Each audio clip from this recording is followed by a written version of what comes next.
Well, good afternoon. My name is Thomas Dawson, and I was at McKinley Home for Boys from the years 1971 through 1978.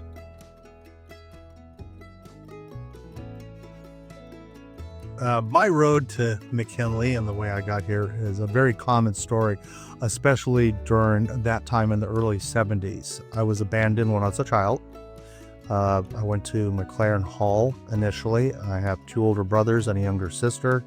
All four of us ended up at the old McLaren Hall in El Monte.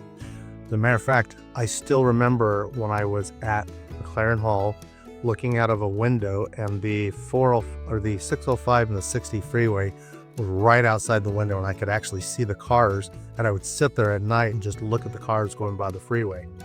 So I became a ward of the court, and I was sent to numerous foster homes.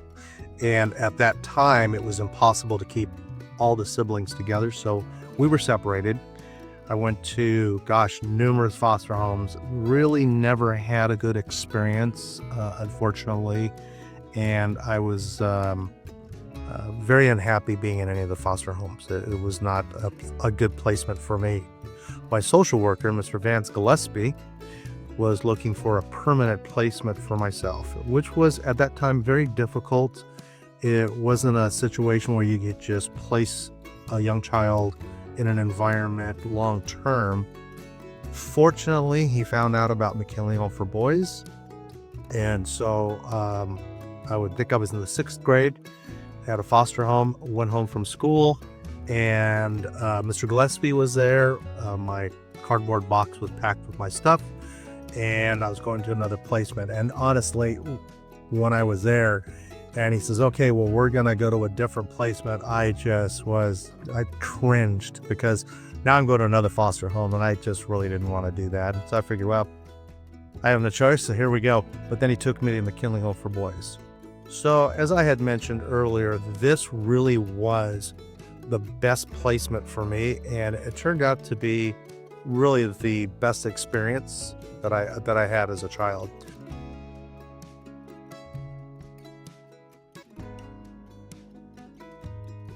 The first things I noticed, I had plenty of food.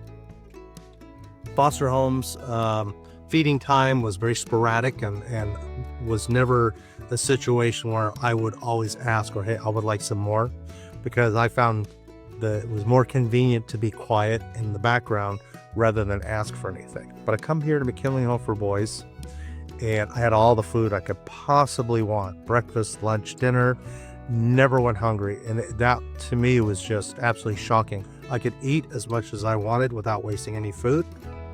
That was amazing. So I get here to McKinley, I'm assigned a room, and I go to this room, and I actually have my own bed.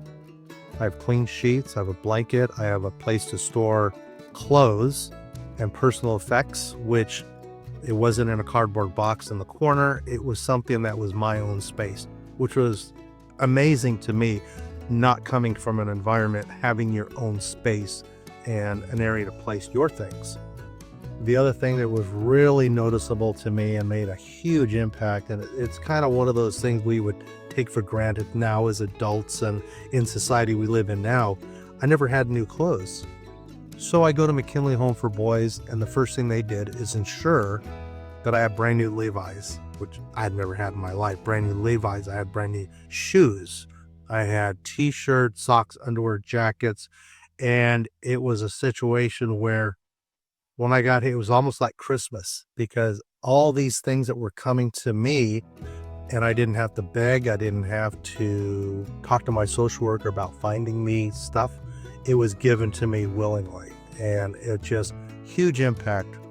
So I had the opportunity to go to public schools. It was long-term. I developed lifelong friends that I'm still friends with today.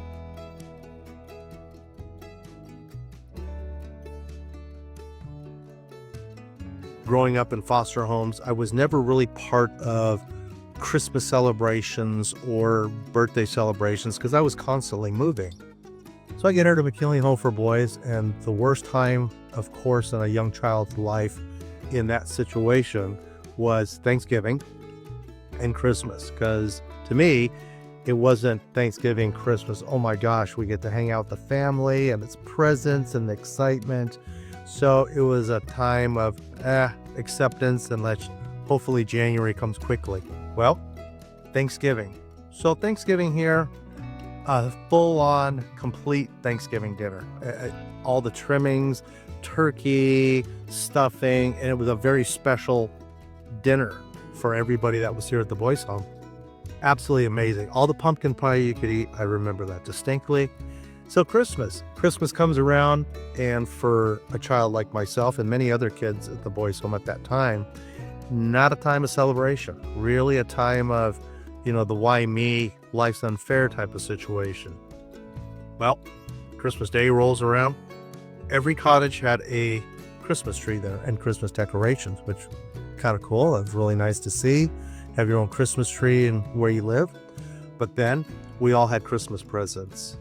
And like I said earlier, it wasn't, we didn't get a flying car or a brand new motorcycle, but we all got age appropriate type of gifts, wrapped your name on them, something that I had never really experienced, especially with the number of gifts that were given.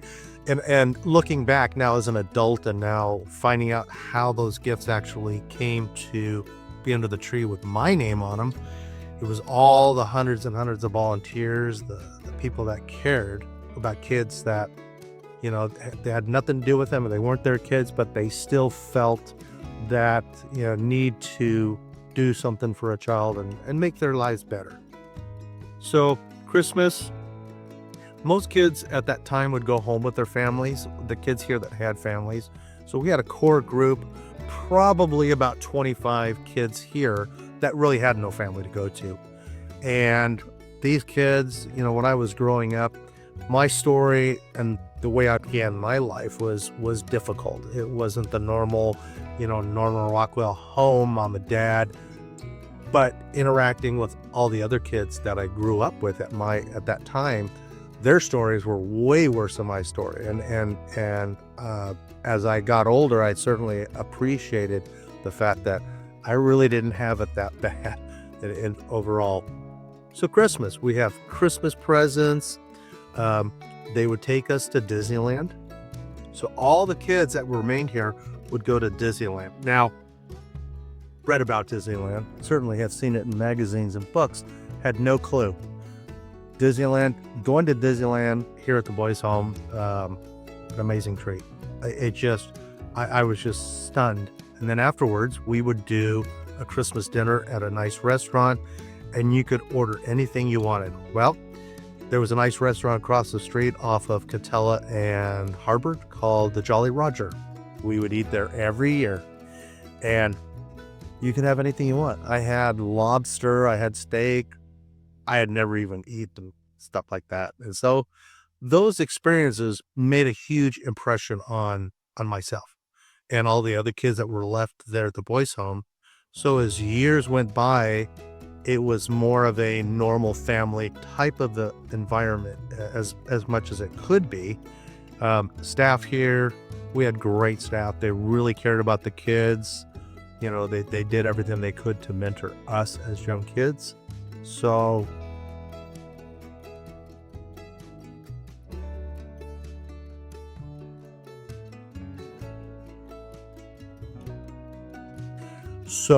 when I first came here to the boys' home, I had the opportunity to work. And I just absolutely loved it because I had responsibility. So I worked in the lemon groves. I worked in the avocado groves. The facility here, I mowed this lawn more times than I can count. Every Saturday we had a 4-hour event called Work Crew. And everyone that lived here was to participate in maintaining the facilities, whether it was cutting the grass, cleaning trash, trimming bushes. We all participated, and I absolutely loved being able to participate, because when I could mow the lawn or take care of the lemon trees, I could see literally the fruits of my labor. I could see that the lawn looks great, the trees were trimmed. So I started working, and I remember I was paid $1 an hour. And every time you could work in the kitchen, you could work out in the grounds. You got $1 an hour. You had a pay slip signed by one of the staff members. You can go to the bank, and we had a bank here at McKinley, and I could cash that in and put it in my account, which was great. So I enjoyed working. It was very satisfying. And I think one of the things, yes, when I was younger, it's why me?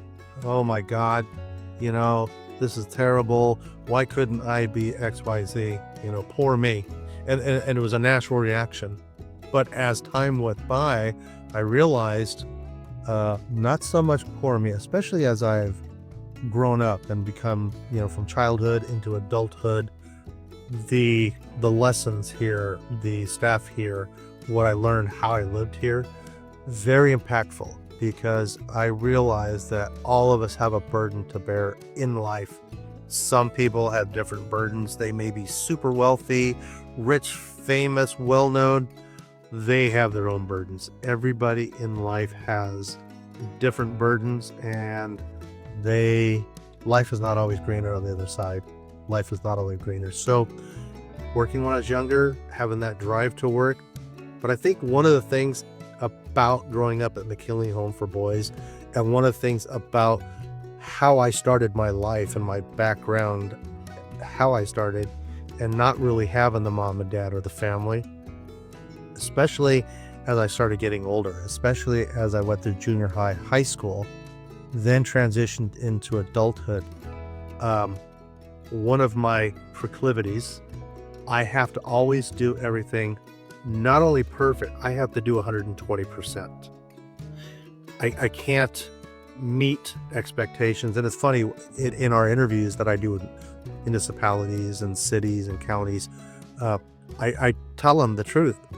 I don't expect to meet your expectations. If I meet them, then I'm really mediocre. I've really failed, because my whole drive is to exceed your expectations. And I think that's born from growing up here and knowing that I'm different, and knowing that the support group behind me doesn't exist.